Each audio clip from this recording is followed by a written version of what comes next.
largest open tournament, and with so Iman, what do you think of some of these boards? And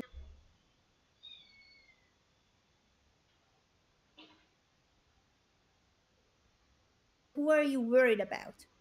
Well, one player that's just always entertaining to watch is Levon Aronian. Just the nature of his position is super double edged. But I was also drawn to that Hans Niemann game. He's got the black pieces, and it looks like there was just a sacrifice on the e6 square. A rook takes e6 move. White is on the attack, full force, but if you can't break through, it can all come crashing down where suddenly you're worried about back rank checkmate issues, your B pawn is hanging, and white is sat here with a loose but not hanging rook, of course. You take that, queen takes e6, will be a checkmate. So, not a good position, but a lot to calculate here. Bishop d7 was a thought, so totally wild here, Anna. Really wild. And while it is showing a lot of advantage for white, Hans does have a lot of time on his side. And this is a 10-minute game with no increment. So time pressure will matter. White has to speed up and continue playing really precisely, which so far he's doing well with the rook now on the 7th rank. Bishop Yep. f6. What's the right move here, Mon? Is it sacrifice time already? What's going on? My goodness. Yeah, because it just feels so disheartening to play a move like rook to e4. And you highlighted something important, which, we'll start to see more and more as the rounds progress, but we are going to see players use time as a real weapon here. And Hans is doing that right now. A minute and a half. If you don't find a checkmate, you're starting to just doubt everything. I'm Yeah. not that worried about bishop takes e7 because of queen takes e7. I wouldn't do that as black. And c5 deserve brilliancy, Anna. Double exclamation! My goodness me, rook is hanging. Who cares? I'm just gonna push my pawn. Wow. And that Wow. sets up bishop c4 as well. Bishop c4 is an idea. Rook e8 can definitely be taken now. And for example, something calm. We haven't seen a calm move yet since you've been here, but queen d2, might just keep that edge. Queen f3 seems fine too. Just not hang the queen. Goodness me, what a move that was. Pushing the pawn, not caring about the rook. And now that is a pass pawn. It also has opened the c4 square for the bishop. That's why Hans plays queen a2 to control the c4 square, not allowing white to move the bishop there. Yeah, the move h3 was played because if queen takes f6, there was queen takes b1 with a back rank checkmate. So it Wow. was a tactical way to defend that loose bishop on f6. So a very cool move there by Hans, but he needs to make threats. He's done a great job so far. 1 minute on the clock for white. This, I think, is a game that we could see either player winning, truthfully. Yeah, and it's easy for us watching to be very biased by the evaluation bar because it is screaming that white's advantage is winning. But if we look at the time factor, 50 seconds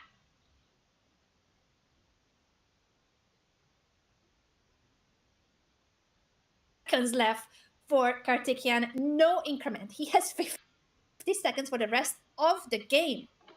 Yep, and less now. I mean, every time you spend on just one move is time you don't have later. 40 seconds at that rate, he's probably not going to make it. Queen to f4. He's just trying to distract with this pawn. Meanwhile, there's checkmate threats, there's back rank threats. There's a lot to worry about here. And rook e1. Fancy. Oh, that's not the best move according to the computer, as fancy as it is. F6, though, now the computer again is screaming. There's a lot that perhaps can be sacrificed already. What do you think about C7? Okay, that's a new queen. And Giving if up we the queen take because you have here, a new one? yeah, if you take, unfortunately, there's no back rank mate. The bishop will always be able to block. So that's not an option. It feels like this queen is so offside and needs to rejoin the action. Queen takes f6. Oh my goodness. Wow. Giving up the queen for a pawn because then you take the rook as well and you promote your c pawn. What an incredible game! That's amazing. And remember, finding that with 25 seconds, that might be enough to get the victory here. You're threatening so many things in this position. The pawn is one move from queening. Bishop takes g6. Rook takes e5. There's checkmates everywhere. He has to take it. And so he does, but now the new queen appears after c8 promotion. As you pointed out earlier, the back rank is not weak for white. You have now the h2 square for the king as well, and the bishop guarding. Bishop can drop back to f1 if needed. For This is Hans, more than this, enough. yeah, he's trying because he has to. His opponent is down to 21 seconds, so of course you try. But rook sacrifice, and now the Hmm. queen checks. White is up a piece and winning a The queen pro after queen This is f6. well done because queen h8 is Wow. there, and Oh, Hans wait, the knows it. reaction from Hans? Not happy. Well, he's frustrated because he had the type of lead on the clock that you would expect a player like him to just, not make that big time blunder and even in a worse position, find a way to extend the game. But I think queen takes f6, truthfully, was an absolute shot, right? That move, Anna, was incredible.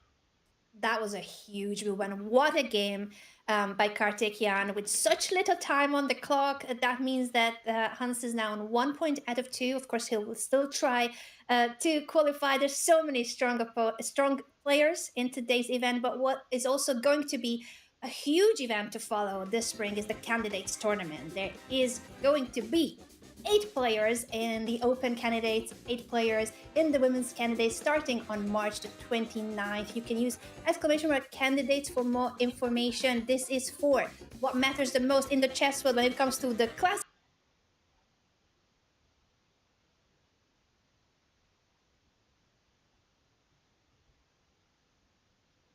world championship. Who will be the next challenger?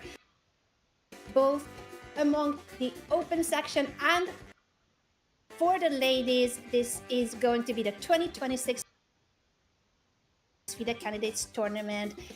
I already have mentioned how important it is that you use the exclamation mark candidates. But if you cannot, please go to go.chess.com/candidates 2026. That's our URL, and we'll be covering the event here, of course, on chess.com starting in just a few days. One of the players that will be there is Fabiano Caruana, but he wants to qualify today. We are going to figure out whether he can or not, but before that, let's take a short break and then we are back with the largest chess open event of the year here at chess.com.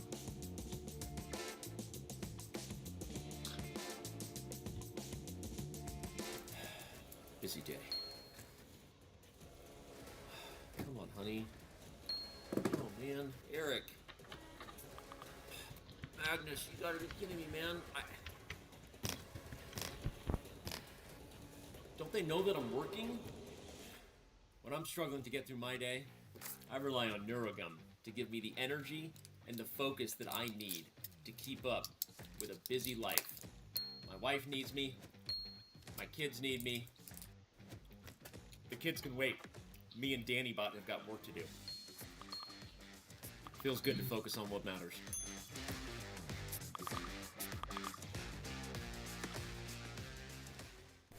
It's 2 a.m. Stop the tilt.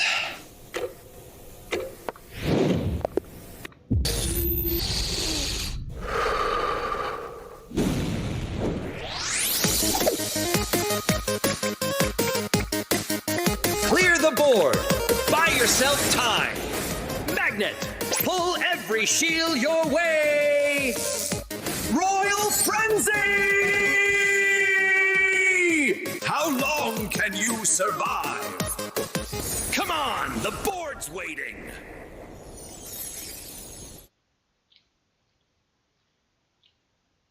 The fastest, easiest way to improve your chess is now the most fun way to improve your chess. Chess.com's brand new puzzles now have loads of exciting features to make solving a joy. Earn points and race your friends across puzzle tiers from wood to bronze, all the way to legend. Rack up bonuses for streaks, for speed, for accuracy, for daily solving, difficulty, and more. And now, you can get feedback from Coach while solving puzzles. Coach lets you know what each puzzle's goal is and why a move doesn't actually work. And, as always, puzzles will be selected just for your level from our database of hundreds of thousands of high-quality, beautiful, brilliant, and instructive puzzles. So what are you waiting for? Try puzzles today on web, Android, or iOS, and have a blast leveling up your chess.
Welcome back, everyone, to the broadcast of the Chess.com Open. This is for all the marbles, $250,000 at stake, and 3 qualification spots to the Esports World Cup. We are now in round 3, and the action is on the way. Aman, when you look at these beautiful 8 boards, where do you see? Well, what do you see first? Where do you look? I want to know everything how a grandmaster's mind works. Well, it'd probably be a good thing for us that we don't have time for that, proving there's a little bit more going on there than we let on. But looking at these boards, Anna, I'm definitely looking at. It's nice to see Dubov make it up to those top boards. Really exciting player to watch. Fabi's position against Pichot is extremely double edged. We see an offside knight on the queen side, and we see White has just played f4, and we could see things really explode on the king side. This is looking like a position where we're going to see an attack. Yeah, let's dive in with that game first because, as you have mentioned, this position is looking like it could turn into fireworks soon in a way, especially after h6 getting a question mark. Not the best move for Black to stop what's about to happen here. Well, I think the move h6 in some ways is probably the most natural move in the position. Bishop g5, pinning that knight and threatening to take the knight and double the pawns was not something that Black wants to allow. The knight on a5 is effectively out of the game, and this last move, queen to d3, might look a little bit strange. Maybe you think, well, bishop a6, all of a sudden you can't defend this pawn, but Fabi doesn't care about that pawn, truthfully. If the bishop moves, that knight will make an appearance on f5, the queen will slide over to g3, and Black will almost be losing on the spot. So you have the bishop on c8 that needs to guard the f5 square, and you also have Fabi just probably going to play rook a to e1, move the bishop, and play e5. And what can Black do about that? If the knight moves to d7, the d6 pawn will be hanging. So big decisions here, and not an easy position for Black to play at all. This is already looking so sad to try to defend for all the factors that you have highlighted, Aman. And with pieces like the knight on a5 is completely out of the discussion on what actually matters here, the center and the king side. So a lot Yep. of those issues come from the fact that the board is split into two, with white having more space, the d5 pawn taking away the c6 square from that knight. It cannot go back and guard the e5 square. This is very problematic to not have much space here and not be able to regroup your pieces quickly. That's right. Queen d3. I'm expecting rook a e1 next, but also looking at this position and trying to recommend moves for Black, we're at the point where knight d7 is the move that you start to think about. Yes, it does allow bishop takes d6, but maybe then Black could try knight to e5. It would force the bishop to exchange. So if we put that line on the board, for example, bishop takes d6, knight e5, I think Fabi will actually not be interested in this variation. I'm very curious to see if it happens, because Black could then play knight b7, knight d6, queen e7, bishop d7, and somehow, Anna, that position down a pawn actually looks better than the current position with equal material. I agree with you. At least Black can move his pieces, get the knight back into the game. So it really seems that you gotta give up that pawn in order to stay in the game, be down on material, but at least get some activity. Fabi is not even taking the pawn immediately. It just goes to show Mhm. that, yeah, maybe there's even better moves than being up a pawn, having a deep passed pawn. You know, there might be even more in this position. Moves like knight f5, bishop h5. So many promising attacking moves here.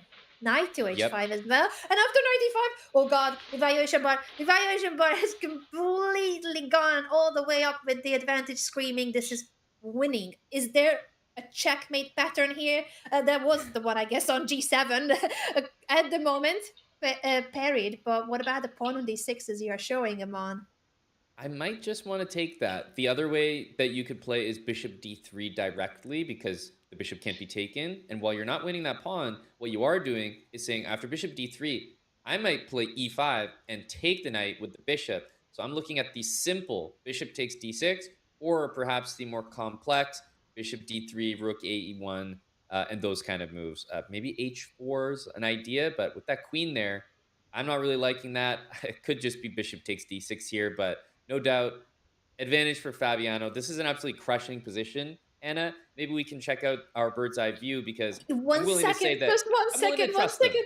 I want I'm willing to one trust second. him. I looked at the computer for a second, and this time I don't regret it because Fabiano apparently has bishop takes h6 here, pawn takes bishop, and rook takes f7. You give up the bishop to then give up the rook. I He's was thinking crushing. knight f6. You're telling me rook takes f7. I mean, if we don't put this on the board, that will just be criminal. It surely has to be rook f1 to follow. The knight will drop, and Babby has played it, Anna. It is on the board. That tells me he sees the next move as well. I think you'd agree. You don't play bishop You think h6 he sees it? You think he without this. sees the bishop to then give up the rook, be down? Oh, like what? That's 8 points of material to sacrifice within 2 moves, giving up your pieces for pawns to clear the way toward the black king. That's all that matters. Yeah, bishop h6 is also not a move you can really refuse, but you might have to. I mean, just hard to even recommend a move. He sees rook takes f7. He decides to play a different move. Maybe on bishop d3, he's considering rook to g4. It's probably possible you could still play it anyway. Yeah, and he does. Yeah, rook takes f7. Oh my gosh. Nothing Oh changed. goodness me. What a game! Fabiano Caruana with a not so confident start in round one, but he managed to make it through. And this game, he had it fully under control. These incredible sacrifices, the feeling, the intuition there that there is something, and calculating it through precisely to then lead to this rook sacrifice. I'm looking forward to the Gotham chess recap on this round already. Yeah, this is one of those games that just quickly turns into one of your immortals. Rook takes f7. There's no reaction. At some point, you can't just keep declining all of the pieces that are being sacrificed. If you do, I mean, rook takes g7 is going to happen. Queen g6 is hanging. I don't see a way out of this one. This looks completely lost. And by the way, white, because the pieces haven't been taken, is not even down material yet. There's so many pieces hanging. The bishop on e2, the bishop on h6, the rook on f7, but none of them can be taken. Incredible position and an insane attack, and Fabi there with a small, tiny little bit of a smile there. Just to, yeah, I'm doing good here, cleaning my glasses right now so that I can see even better. Fabi, you already see really well. You don't need to do that. That's incredible. No, Fabi just felt the energy of this position when he played knight h5. He intended to slide the queen over. That was why he brought the queen to d3, over to g3, and every move has felt very intentional, felt part of the same cohesive plan. This is going to be a resignation and a kind of a wry smile of appreciation almost from his grandmaster opponent. Incredible game by Fabiano Caruana. Definitely the most beautiful win of the event so far, I feel like, with the double sacrifice, the bishop being given up for a pawn, then a rook being given up on a pawn. And it didn't matter. Everything was hanging from white's side, but it was all about the black king. Now, when we go back to the bird's eye view, we have a few results in already, but also so much action. Where shall we go next, Aman? If we take a look at these remaining games that are underway, which one is calling to you?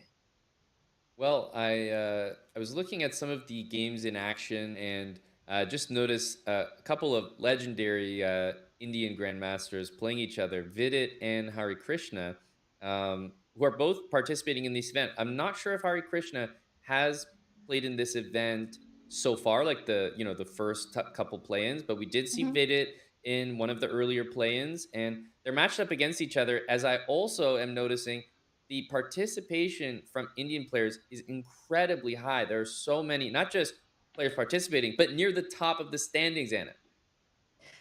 Yeah, I mean, India has been dominating the chess world. The current world champion is from India, of course, and the candidates will be about who will be his opponent. The challenger could be from India as well. So Hmm. there is certainly uh, just so much from rising stars to already established grandmasters in India fighting also in the chess.com open because there is so much at stake, especially with the esports World Cup qualification. They want to be there. They want to be repping India. They want to be repping their esports clubs. And this is the chance. I'm curious what you think of this moment here between Vidit and Hari Krishna from the Olympic team of India facing each other. Those arrows that you were highlighting, Amon, tell us about the plan. Well, it's just a direct threat to the knight here and needs an answer. F3 exists, but you could also say that that might weaken things unnecessarily.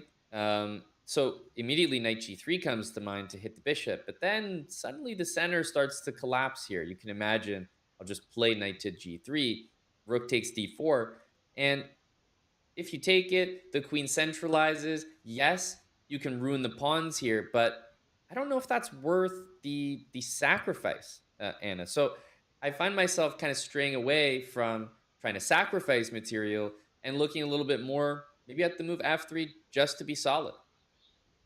Yeah, which is definitely a move to consider here, and it's just being played in this very moment by Vidit, making sure that the knight is stable, the pawn is indirectly guarded now with the queen being cut off, and the blue arrow saying, Amon, that for black the only decent move, the only okay move is knight to c6. Why?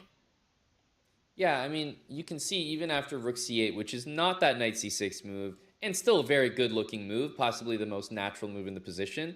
The evaluation is nothing too significant, so we're not talking about huge mistakes here. But one thing to keep an eye on is maybe this queen placement. You start to get a little concerned, maybe about getting trapped in there on h4, and I do expect white to play a move like potentially d5.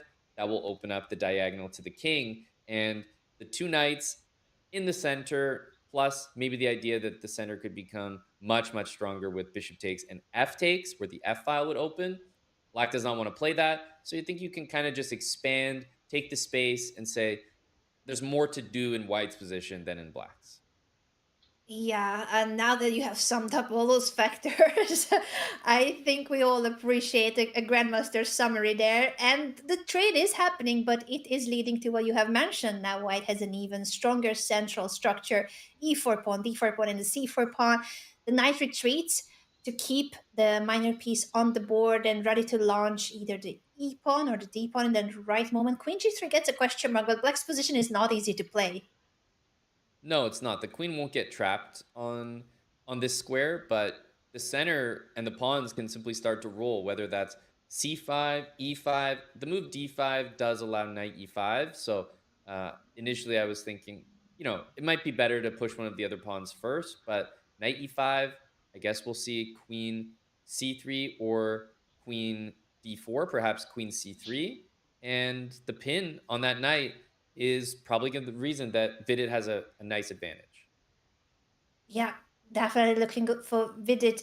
Could we go back for a moment to the bird's eye view now that we have summed up the advantage here for Vidit and is looking good for a potential win against his compatriot and teammate Hari Krishna? We have still some of these top boards with quite some advantage for white on board 2 and board 3.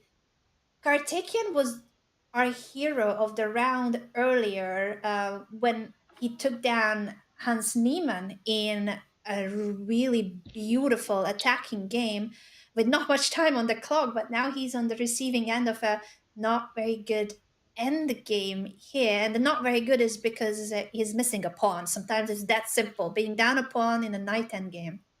Yep. Yeah, I think the end game here is also tough because he's down a minute, and on that second board, so I think Serrano was just up an entire piece, so very convincing advantage in that one. But yeah, it just goes to show you have a great result. What's that next pairing? It's another maybe even stronger player. So there's no break. No break at all for the players, no rest for the wicked. And now, with b5 offering a pawn trade, white has the opportunity, as you're highlighting, amount to push the pawn.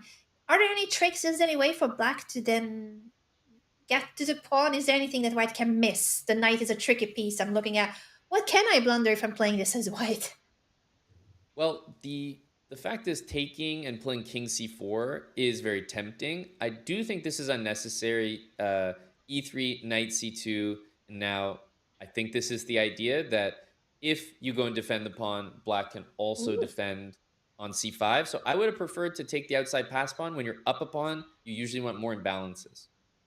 Yeah, and the trade of material, the simplification of the position favors black because if you do end up managing to trade all the pawns, you can end up sacrificing your knight for white's remaining pawns. So the less pawns, the better for the defender here. In general, is giving a check to go back to e7, guarding the f5 pawn. It's not easy for white to break through. It really looked a lot more promising what you were saying, Aman, with the outside pass pawn. White has no pass pawn. The extra pawn is still on the board, but it's not that simple to just create a pass pawn without trading further pawns. Yeah, it does seem that way. I think you're going to need to play king c6, and after knight e6, maybe does knight d5 work? I'm suspecting that it does because you need, yeah, you need to make a threat. Otherwise, it just will not work out. Yeah, Dubov might have missed the better chance in this knight endgame. Of course, he's still trying. He's up a pawn, but his e3 pawn is hanging. So if he takes on c5, the pawn on e3 will be captured with a check. And black Hmm. is holding his ground. Yep, this is well done here. Note the time as well. Karthikeyan, I think, was quite down on time, almost a minute. Now it's much closer. So flagging is absolutely a win condition for white, but not as guaranteed as it was a couple of minutes ago. Yeah, what a save this would be by Kartikian, and it looks like he's getting it. So far, it's a really strong defense by Murali Kartikian with the black pieces. And if we go back for a moment to the bird's eye view, just to take in everything that's happening here in round three, this could be a draw. The night and game we are looking at the moment seems balanced. Sarana, as you mentioned, has a piece up on board two, therefore the Mhm. huge advantage for white. Move Ahead has just won another game with the black pieces there on board five against Jacobian. And we have a knight against two pawns in I'm Yesipenko's gonna game. I'm gonna take us to Jose Martinez Yeah. against Cristobal Henriquez because this is a game that is straight out of the Esports World Cup because we're seeing White playing for a win. Black has 8 seconds, but of course, Black is the one with the pass pawn, and I think that White actually probably will manage to win this. White has so much time advantage. It doesn't matter that this rook and game is drawn. White is keeping that rook on the board, not trading it for anything ever. That's the winning piece. You need a piece on the board that would have the potential to give checkmate when you flag your opponent. And Hmm. therefore, White is going to do everything possible, giving checks here and there, moving here and there, never repeating more than 2 times. No free And fall look at that. repetition. Anna, I have to Wow! give credit to Enriquez. That was well done and a little bit disappointing for Jospin. I was wondering how often we're going to see results like that where players abandon Aw. their traditional chess understanding and go for a win on the clock. And it's part of the game with no increment at this event at the Esports World Cup either. This is really a huge asset in many of the players' arsenal when it comes to their speed and flagging skills. And Jose Martinez, of course, Jospem, is such a speed monster. The draw was forced with that rook trade. That was the only way out. And Black had three Ooh. seconds. Wow. Ooh. Whoa. This is a big mistake Oh. here, and Dubov is going to win with less time. Is going to take the win on the board after a blunder, king takes e3, allowing the knights to trade, and that will be the final game of this third round. And you can start to see, Anna, top of the table, we're getting a pretty clear picture, but who is the player to watch? Fabiano, 3 out of 3, but Sina Movahead and Reid Samadov have joined along with Sarana and Dubov with that win we just saw. What an incredible event this is, and only 3 rounds we have seen. There's 6 more to go with 10 minutes, no increment. I'm still just having that rook end game in my head, Jospem's game, where he was nearly winning because of the time factor and being so skillful at avoiding the rook trade until his opponents forced him. But there's no time for going back on what happened because there's action already. This is round 4. $250,000 at stake, ladies and gentlemen, in the chess.com Open and three qualification spots for the Esports World Cup. That's why all of these incredibly strong players are here. They're trying to fight for those two qualification spots today for the playoffs. We have again Fabiano on one of our top boards, of course. That's our very first board now against Samadov. When it comes to some of these openings, Aman, which one you like from the perspective of, oh, this is more imbalanced. Let's go there. This is exciting. Well, it's we're at the point where it's important to highlight that Reid Samadov is an international master. So his placement and his qualification here, he didn't just walk up and enter. That's what the grandmasters can do. He had to play one of the preliminaries and qualify to this event. So not only does it speak to how deserving his place is here, but he's had to work a little bit harder in order to take that spot. Now an important moment for the youngster. He's up against Fabiano. He's got the white pieces. He's trying to play in an enterprising way. We see the move h4. This speaks to the idea of maybe playing g4, g5 when the black queen was on the f6 square, something you can still consider, but you can see white is getting more and more creative with these positions these days. You can't just play d4, d5 and expect a simple bishop e2 and kingside castle. This is a much more exciting approach. And I love to see it. It's always great when the rising stars, when they're hungry underdogs, they just go for it. There's no respect. There is respect in a way that, yes, of course, my opponent is Fabiano. I respect his chess, but I'm going for his throat. Like that's Yeah. what Samadov is saying with this move. H4. Yeah, I wonder if we'll see the continuation. Obviously, g4 with the queen on f6 does make the most sense. I think Fabi, if he sees a move like g4, or maybe regardless, he's looking in the center. If you see h4, white's trying to play on the king side. Natural response is to open the center of the board. That might be with e5 directly, or that might be with pawn takes on c4, and then e5. So behind in development is Fabiano, but white refusing to actually castle the king currently means I think we're going to see the position open up. And I'm so happy to see this. This is board one. This is board one, and it's going to be fireworks. But it's also, of course, this is a very double-edged choice. The moment you decide to push those pawns on the king side, you also choose to never castle because your king has nowhere to go safely. It's gonna sit in the middle of the board or try to crawl to somewhere a bit safer, but there is no castling for white. That's right. And here we go, g4. We are getting things a little bit as we expected after taking on d5. Taking on e5 is something I don't think we'll see. And if we do, I feel like it's a little bit of an achievement for Fabiano with the black pieces here. If e4, you're happy to move the knight away, you can still try to play g5, but bishop e2 played. One reason, Anna, that I don't like this is after e4, knight d2. Normally, I'd want to play g5 with my queen coming out, and here, I've kind of blocked that path. Yeah, it seems to be the case that for the queen to get to the king side is no longer that simple, and the evaluation board is showing somewhat of an advantage for Fabi, saying that black is more than okay here, more space after e4. Black is the only one who has castled so far, and forever, probably for the rest of the game, because where will you castle as white? But that's what h4 and g4 is about. It's sharp, it's double-edged, and Samadov believed in it and probably still believes in it. But I fully agree with you with it. With the bishop on e2, it's no longer looking that scary, the attack that white can build up.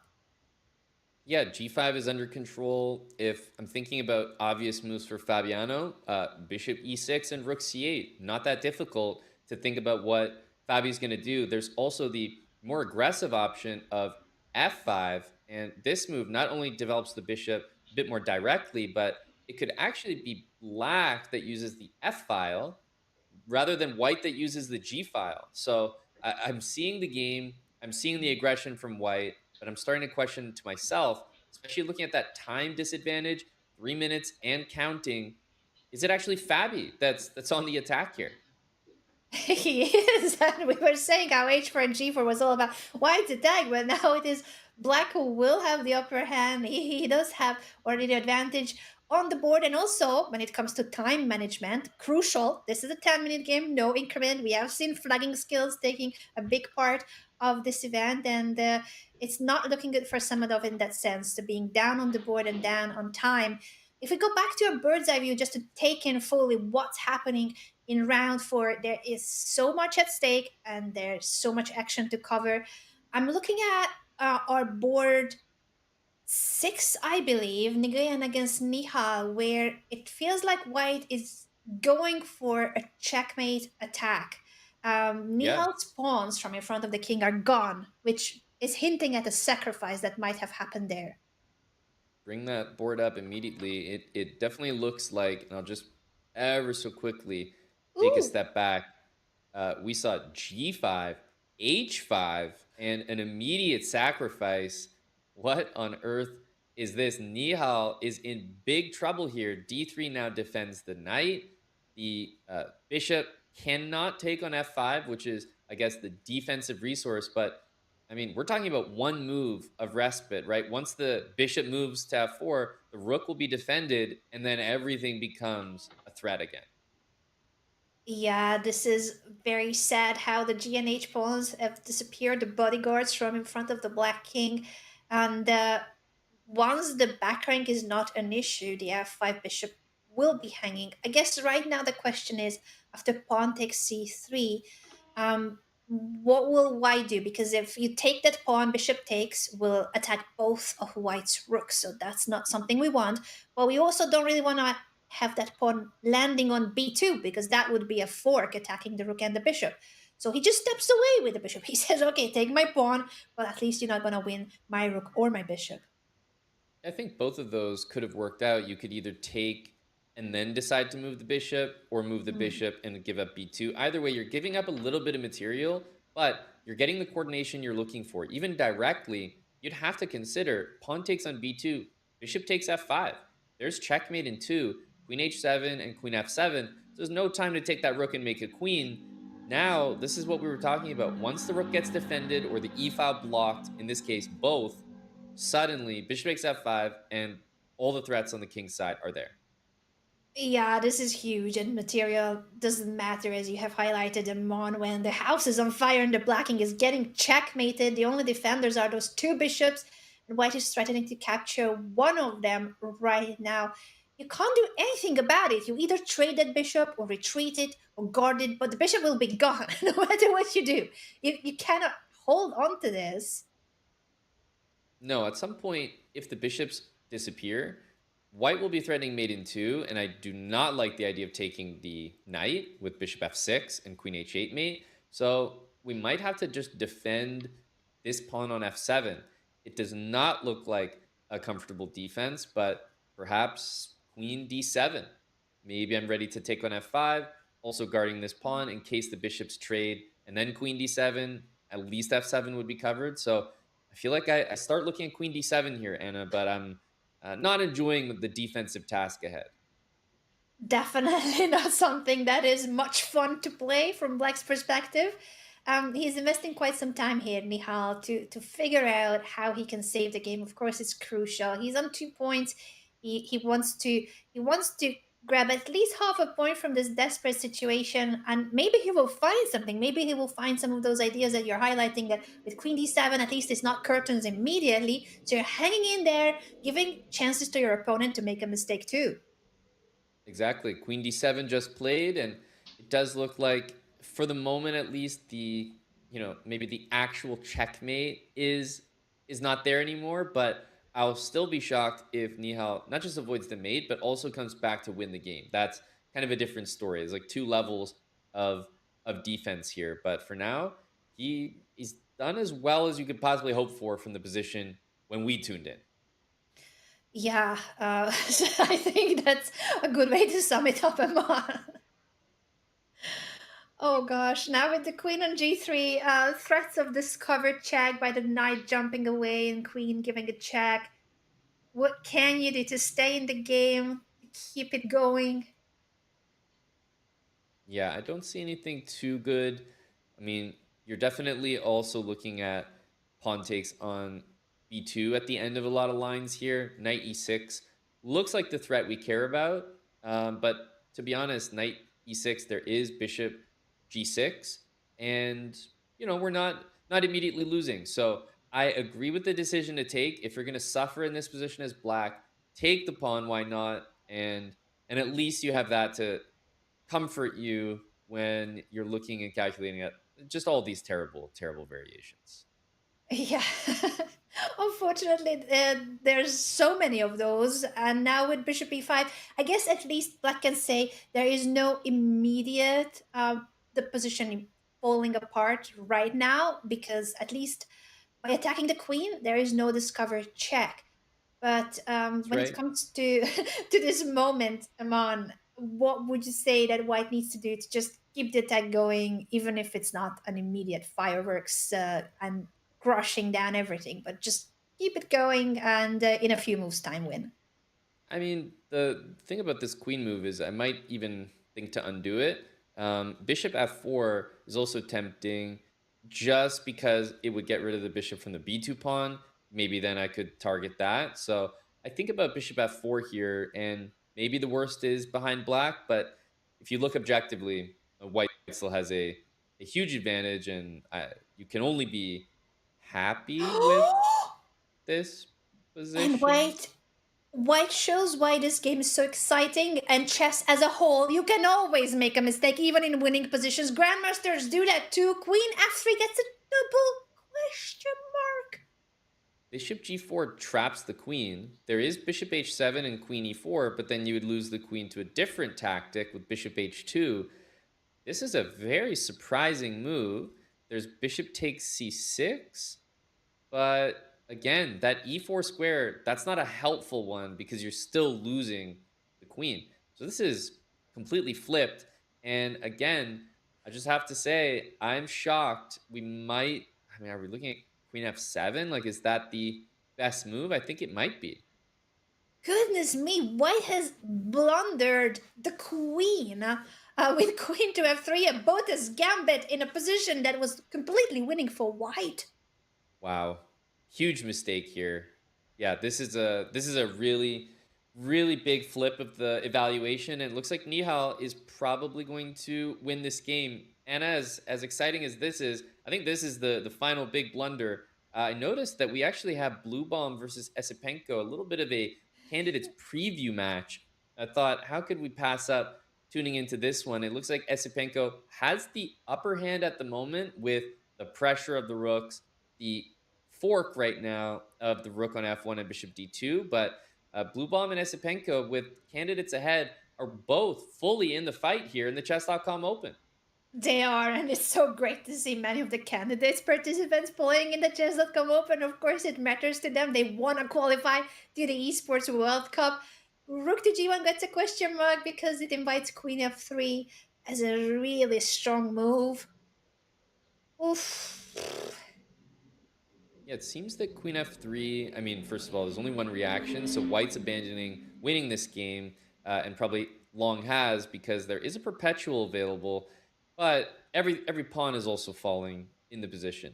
The tempting move is also queen takes on d2, but there is a bishop hanging here on d4 for black. Not to mention rook f7, and finally, all three of White's pieces would connect on the g pawn. So queen f3, the top move, and I wonder what the follow up is. Perhaps just something simple like bishop takes on e3, or maybe there's even something better. Like I'm looking at queen f3, rook g2, and thinking, well, if I only could get a rook down to the first rank, that would effectively be a checkmate. So there could be some tactics in that position as well. Yeah, and Bluebell shaking his head. But yes, Benko also being a bit like, wait, there's gotta be something. I cannot see it. Why am I not seeing it? Yeah, exactly. It's like he knows this should be winning and he's correct, but proving it is often a different story. The position is so good for black here. You have to assume that there is something, that there's a sacrifice that's just not being seen. Rook takes e3, queen takes f3. Unfortunately, that position, even with queens off the board, looks good. But I think rook e1 was the amazing move there, Anna, in that line, and that would have been Wow. checkmate. Goodness me, what an incredible tactical pattern getting to the back rank. You already mentioned, Amon, that's the goal. If black gets to the back rank, that's it. And that was the way to do it. Wow. I'll just back up a move to put that on the board. Queen takes rook to e1, and well, you could have all this material, but know your mating patterns. There's no way to prevent it. Incredible tactics there, winning the e3 pawn, but more so than just the pawn, it's opening up the e5 for the rook and for the queen of black. White is up material, then exchange up, but the king is really in trouble. Mm-hmm. It looks like check, queen e2 check. If the king goes to h3, there could be something like queen h5, and you just have to find the way to deliver that smooth checkmate pattern. I don't see it 100% yet, but I'm sure that it's there somewhere. Queen Yeah, f1 where as is well. it? Goes back to h5, potential repetition of moves. Or rook e2, which would make sense to bring the rook in now with a check. Yep, and rook f2. This should be mate on e2 or h2, depending on where that king goes. And queen d1 crowns this attack. There were a couple of Wow. ways in which to deliver checkmate, and I think we gotta also give kudos to Bluebound for playing it all the way till checkmate. Not everyone does that. It hurts. It hurts to lose. It hurts to be on the receiving end of a beautiful checkmate, but he appreciates the patterns and he does Yep. allow Yesipenko to finish the game in style. This is a pre-match for the candidates in a way, different time control and different format, but they will be facing each other at the candidates starting in just a few days' time. That's right. And 3 out of 3. This is the top matchup here to pay attention to. This is board number 2. Uh, time is even. Position looks very close to even, just in terms of counting up the material.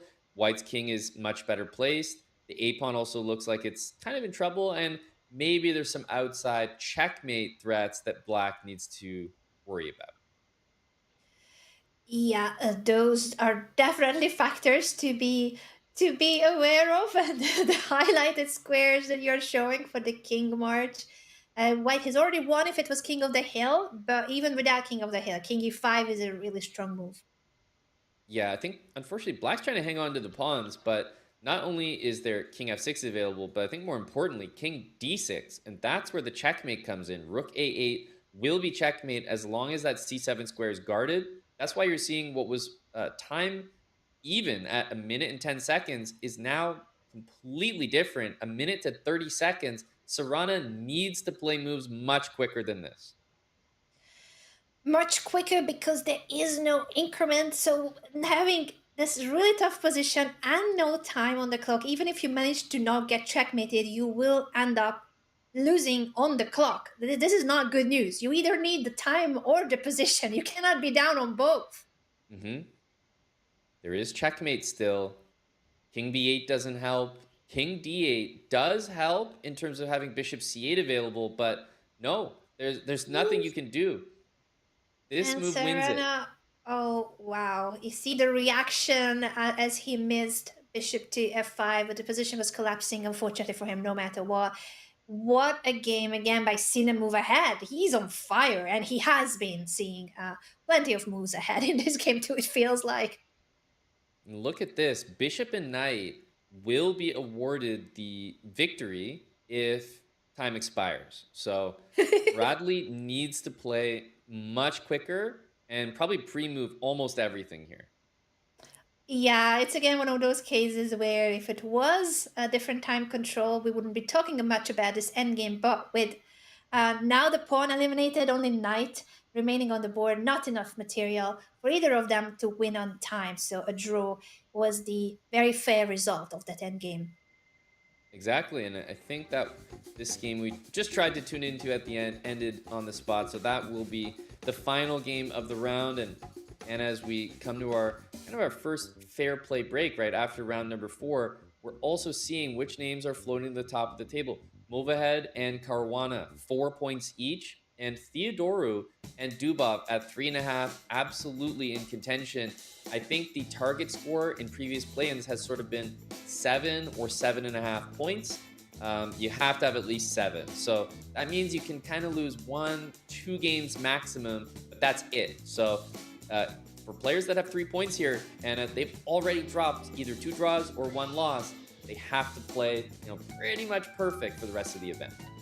There's so much pressure on the players and so much at stake. There will be 5 more rounds. We're going to take a short break, but before we go on the break, I got to remind you that we have some really cool glasses that you can try on with our sponsor and partner, Zenni. I have 2 pairs at home because I love all sorts of different glasses, the frames, the effects of each that you can figure out with a virtual try-on if you go to zenni.com/chess and use the code CHESS at the checkout, which will give you 15% off on their site on so many different styles. Gotham Chess himself is rocking his Zenni glasses all the time. So if you want to look like Levi, or if you want to look like Amon or me, you need to go to zenni.com/chess and make sure to use the code CHESS until March 30th to get your 15% off. We will take a very short break, but when we are back, there's 5 more rounds to go in the chess.com open play-in today, and there is a lot at stake.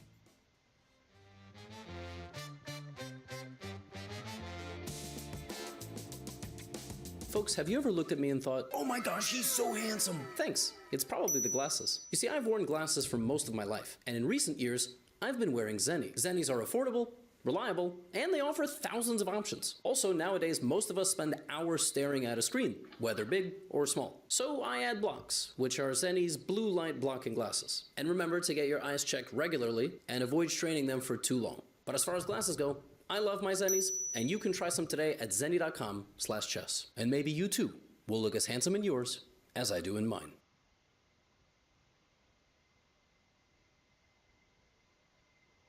Another victory I want to share with you, which I won against the world champion, against Garry Kasparov. It was in 2002 Moscow, playing in the Russia versus rest of the world. I was part of the world team, and it was a very interesting match playing in the Kremlin, and it was very tight, but still we were always having the lead. We won 52-48.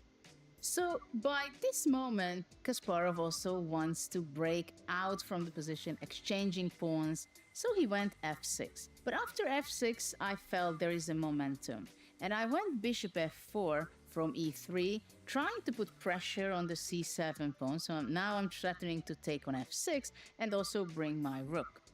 Now black took bishop takes f5, eliminating my very active knight, and playing f takes e5. Of course, you can imagine how uncomfortable Kasparov felt in this position. It is very clear that black is the player who is struggling to save the game, and in this position, maybe bishop e5 was the expected move for Garry, but then rook c8 defending, so the game goes on. But now I played a very important move, and I think it's very instructive. When you have active pieces, and when someone takes a piece, you should not take back instantly. Think about it. Maybe there is a better version of capturing that back, not immediately, but maybe a move later. So this rook was not playing in the game so far, and finally I was able to go rook e1 and have a pin over the pawn on e5, right? So Kasparov played bishop d6, defending the pawn. Obviously, I'm ready to take anyway. And then he was kind of hiding with his king behind the bishop. I can refine this idea by playing c4 and using the other pin. So now threatening with c5, winning the bishop. If black would go b6, I would just strengthen, reinforce this idea and want to go c5. And when Kasparov played c5, already now with very different circumstances, I can capture on d6, takes, and rook e6, and you see the d5 square is not protected. It's a weakness, but the biggest problem for black that I'm going to be capturing this pawn. And after this, it was just completely hopeless, the game for Kasparov. I needed a little technique to win the game. but I did it, and it was a victory of my life in some ways in that moment. So it is something very memorable.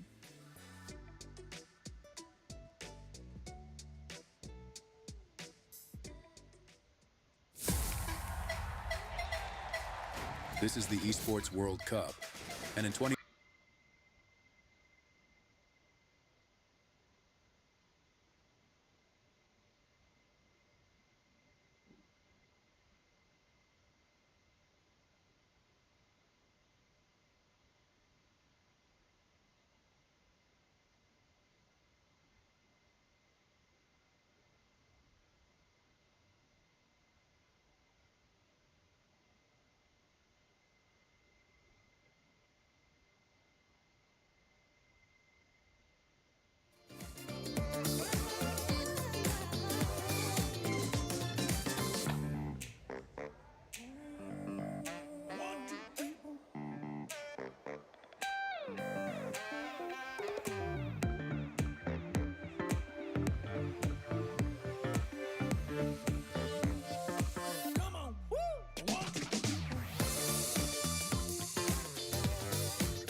Welcome back, everyone, to the broadcast of the Chess.com Open Play-ins. Is what we are witnessing today. 4 rounds in, 5 more to go in this incredibly exciting format. 10 minutes for each player with no increment, time scrambles, upsets, and so much at stake. $250,000 is the prize fund and 3 qualification spots to the Esports World Cup. I'm here with Grandmaster Aman Hamilton to take us through round 5, which is already underway. Aman. Yeah, and I think it's a surprise maybe to the audience, but most importantly, the players that round 5 is already underway. Operator error, we'll go with. Obviously, happens in these tournaments. I've seen even in Title Tuesday sometimes where you expect the break, it's not there. That's what happened here. So we'll wait and hear if that break will be perhaps after the next round to make up for it. But what we do know is that the games are on, and for those that maybe lost time, they weren't at the board when the round started because they expected a break. They're getting their time added back to make up for that. So that should even things out in terms of the round, I guess, that we've got right now. And Fabiano at 4 out of 4 against Movahead is easily the game that we need to start with, but also not just because they're 4 out of 4 and leading the event, but because of the position on the board, which is incredibly double edged. It is such a cool middle game to look into. When you see the players castling on opposite sides of the board, it leads to these insane attacks because both players are going for the kill. White is trying to attack on the king side, black is trying to attack on the queen side. Black's attack seems like has arrived sooner, but black is actually not that like ready for an attack. It's a pawn and the knight there, tickling the white king, but not really causing much harm. While white's pieces are really active and the center is a big deal too. So let's break down what are the good things here for white and why white's position is better. C3, great move. Yeah, c3 was just played. The rook is pinning the d-pawn, and the queen is actually really nicely placed. It's protecting the knight on c5. The white rook can also join the middle of the board very easily. Rook h to e1, and simply pawn takes on d5 could be a very very good move next, depending on where this knight goes. I think after knight b4, it's almost as though black was expecting something different. C3 is such a strange reaction, just hitting the knight. And look at this move. Knight takes a2. Clearly was not happy with knight c6. There was knight takes b7 and knight d6 in the position. Regardless, knight takes a2 and queen b6 has been played. There is an e-pawn loose. There's a pin on that knight. And if you play b4, I think it's clear what black wants to play. It's so chaotic, so messy. The computer is saying white is completely winning, but you still need to make precise moves. And there are so many threats that you've highlighted, Amon. I have no idea what's the best move here for white. It doesn't seem that obvious. Luckily for Fabiano, he's really good at both with his intuition and his precise calculation. He just coolly, calmly takes on d5 as if nothing is going on here. Yeah, and I'll just take that move back for a moment because I want to highlight all the ways this could go wrong. B4 takes on e4. That's a check, by the way, with the bishop hanging. If you maybe defend in a different way, bishop e3. There's also this idea that, I mean, you have to contend with where you take here, the bishop has to move, you sack on c5, and in comes queen b3. So there are so many moves and variations that I think Sina was calculating here. And I guess it just e takes d5 almost eluded him because now he's thinking again. The knight is hanging, but so is the bishop, and the pawn is also supported for the moment. So this move by Fabi, simple, doesn't go into any of the complications, and reminds black that if you count up the pieces, you are down material. And you can see the reaction on Sina's face as well, the shaking of the head, acknowledging that this is the sad outcome of a position where maybe he has seen a move ahead, but Fabiano has seen two moves ahead at the least to capture the pawn and eliminate all sorts of danger in his position. He's retreating the knight now to e4, offering a queen trade in this funky way. Yeah, I'm almost at the point where I'm considering like, is knight takes e4 a thought at all? Looks kind of tricky because if you just trade queens, I guess there's rook c3 at the end, but no, I have to assume here that this is completely under control for Fabiano. It's a full extra piece, and both of these pieces have all their entry squares kind of denied. Yeah, and that is not good news when you're facing a situation like this, being down on material. White also has a passed pawn. The d5 pawn is a really strong passed pawn. Not looking good. He's setting up an attack on b3, but you're showing with their arrow on what Fabiano has just played, bishop d1. It's a retreat, looks passive, but it's just what you need sometimes in order to make sure there's nothing going on against your king. Yeah, I think this is actually just crushing here. If you want, you could, exchange once and perhaps play king takes a3, but yeah, I think it starts to get a little bit tricky there. Maybe taking on a3, there's rook takes b3, so there are ways to go wrong, but there's no threats in the position. That's what's important to remember. There is nothing that black is threatening, and Fabi keeps a cool head. He's up on time. I think he's got this game, and I think it's going to put him on 5 and f5, which it's not that Fabi has not had the I guess the skills or the pairings to make it in previous editions. It's that he didn't get off to that good start. And even though he made a comeback, he didn't have good tie breaks. He could never make it happen. Some unfortunate things happening with the pairings. I think this is his real chance here, Anna. He's off to the start that he needs. Indeed, he's going to be our sole leader if he wins this game. Let's go back to the bird's eye view and take in what else is happening in round five. As we have mentioned, Fabiano will likely be the sole leader with 5 out of 5 if he wins this game against Move Ahead, while we also have Dubov and Theodoro on board to trying to catch them, trying to get higher up on the standings. Nihal Sarin's advantage seems to be crushing. Can we check in on that game and why white is winning is that black queen trapped. Well, yeah, in such a funny way, it's just sat there on A2. Like, how did it get there is probably the question that we're all wondering. And, Yeah, maybe how? two moves away from being lost, queen D3 and knight to C4. That's going to attack the queen, and that's why we're seeing F5. Pure desperation here from black. Mihal is looking to move to 4 out of 5, which would definitely be putting him in contention for those top spots. And it's the streak that he needs because he was in a lost position earlier that he managed to turn completely, win from a lost position after his opponent's blunder, and now this could be another win right after. Looking good for Nihal Sarin, I guess more than good when you have your opponent's queen trapped. I still can't even picture how the queen got there. Amon, can we just for the sake of our like entertainment and learning, how do you not get your queen trapped? What not to do. Well, I think this is the spot here after rook to d3. The queen could move just about anywhere, but the e5 move is coming, so black decided to play queen a1, and then in came knight b2. Uh, Funny enough, not even the best move in the position, but certainly the best practical move because look at what's happened as a result. The queen just has nowhere to go, and white is, I think, just executing queen d3, knight c4. That's what looks the most clear to me, and I think that black is going to try to play rook f7, rook f2 to answer.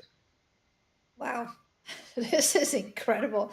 And now white is pushing e5 because g6 is also hanging. So whether you lose your queen or you get checkmated, it's bad news. Nihal Sarin wins the game, moves on to yet another win, the streak that he badly needed from a really tough game earlier in the tournament. Dubov with the bishop on h6, attacking Theodore's queen, and that black king is looking suspicious. Yeah, on the previous move, it was rook takes g8 played. Not the best move in the position, but a great practical attempt. The queen needed to take, but in fact the king did, and as a result, the queen is just lost. It's kind of a Wow. little bit of a one move tactic here. Wow. It happens even between grandmasters. You see mistakes that normally are not, you would think that they see these tactical patterns, but this is a 10-minute game, no increment. We have seen huge roller coasters. For Daniel Dubov, this is great news now with the material advantage, heading toward h6 with the queen. Hmm. I like that you're highlighting g4 as well because he could try to push g4, g5, and push the f pawn as well to get to the black king. Yeah, this is a position where black's quite solid, compact, but slowly but surely, I think those kingside pawns will advance, and black's position is almost as good as it's going to get. It's almost that the pieces can't find better squares than the ones they're currently on. Yeah. So what do you do when your pieces are already at the best squares, Amon? What would be your advice? What can white look out for? How to improve further? Yeah, I think for white, definitely the pieces can improve. For black, I'm not so sure. You do want to probably avoid putting too many pawns on light squares. So white is only really looking to play g4 if you can secure the move g5. Black needs to make some meaningful threats. I think rook c5, you have the idea of knight b6, targeting the d pawn, and you also do want to bring the rook down, but the white bishop is, for now, holding absolutely everything. Such a useful piece, stopping both rooks that are doubled on the c file, stopping all the potential threats of black. So black is making a waiting move by playing rook to c7 and telling white to show his cards and what white can do to make further progress. Yeah, king g2. There is h4, maybe king h3, and then you're starting to think about g4, g5. That's one way to try to do things. And also this pawn on b2, you don't really ever want to move it. You'd give away a lot of dangerous dark squares over to your opponent. I think time is Yeah. also going to be a factor here. And since you're mentioning time, Amon, can we actually swap to the Max Outlook video game real fast because it's down to the final second of this end game where I mean anything could happen with the time situation being what it is. anything could happen. I guess for white, it's the sad news that 6 seconds is not enough without an increment. Yeah, that's exactly right. And it's also going to be a win on the board here. Yeah. I think what we're actually seeing is the timing was kind of thrown off here because every game is in a time scramble except Theodoro's, because I think Theodoro began the game later thinking that there was a break. So he did get his break while the other players had their game started. It happens. It was a technical issue. But what we do see, as you have mentioned, is all the games wrapping up while Yep, board two still has a couple of minutes for each player. Still a winning position for Dubov. Some trades have happened since. A pair of rooks is gone, and after bishop d5, the knight is hanging, and if the knight moves, then the f7 pawn is falling. And it's not just about the pawn, but that e6 square where your queen will be landing next move. what's very comical to me is there's only one game left. So somehow, out of all the participants, only Theodoro immediately took a break. Nobody else did. Everyone else played their game normally. They all were in time scramble. So I think Nicholas is the only real rule follower here. He said, "Oh, there's a break. Let me immediately go take one," and he was gone as soon as the break started. He was, but it seems that the break did not help his game. It's been a rough one, a really difficult position for Theodorou from the moment that his king started to be a main target on the king side, and he ended up losing his queen in order to stay That's in the right. game. It wasn't Wow. all perfect though. So that attack from Duval was a little bit of well calculated moves and a little bit of uh, you know practical chances. Let's call it. It didn't have to be perfect, but it was very dangerous, difficult to handle. The queen is invading. The b pawn is going to fall. That might be the end of things. But I think you got to continue with rook c2. King e5 also drops the bishop. So there is no great option available. And that's why Theodoro is spending more time trying to see whether he can keep the game going. He goes to c6 with the king, allowing that the pawn is captured. That's probably the least of all the bad options, but he still resigns because there is no Yep. longer any counter chance. What a game this has been with Daniel Dubov going for the attack very aggressive in a very aggressive manner, and it pays off. We now have only one player on 100% score, and his name is Fabiano Caruana. That's exactly right. Fabi is the sole leader. 4.5 points for Dubov. We just saw that win there. Clearly, those are the front runners. The group at 4 points is chasing, but I think we're starting to get to the point where anyone less than 3.5 outside this top 20, that just might not be enough. You'd have to win every single game for the rest of the tournament just to have a chance. Yeah, and that's not an easy thing to do, and the field is packed with really strong players, tons of grandmasters and titled players who qualified, because some of these players have gone through preliminaries and titled and non-titled player events to even make it to today's play. And this is the largest open tournament, and we have so much at stake: $250,000 and three qualification spots for the Esports World Cup. No wonder everyone is here, even if they have a candidates tournament starting in a few days. You know, they are here at the chess.com open because it matters so much to every player here.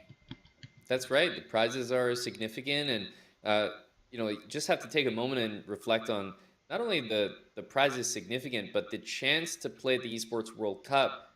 Those are the most significant prizes in the chess world. Commentating with Eric. Eric was always highlighting, and I really agree with that point that it could be like a career defining, bit of life changing moment for some of these players getting signed to an esports team, a share of those big prizes at the EWC, and global recognition that comes with it. So this is, as you've highlighted, not just the biggest open tournament, but there's so much on the line for some of these players that find themselves outside of the regular top 10, top 20, elite invitational tournaments. Exactly, and that was the story of Denis Lazovic at the Speed Chess Champion.